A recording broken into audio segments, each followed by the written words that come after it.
যে বউ যত বেশি খরচ করে দেখবেন তার প্রতি তার স্বামীর দরদ তত বেশি থাকে। মুখে যতই বলুক না কেন তুমি অনেক খরচের বউ, কিন্তু বাস্তবে এই বউয়েরই চিন্তাতে স্বামীর দিশেহারা হয়ে থাকে।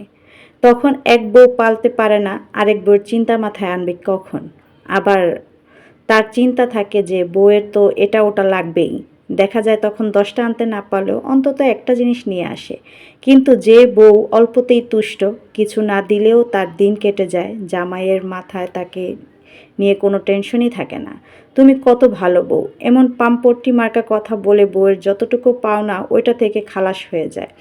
আবার বউ যেহেতু কোনো কিছুতেই কোনো ইশকাল করে না, তাই যে এক দুইটা জিনিস চায় সেটাও আনতে জামাইয়ের মনে থাকে না।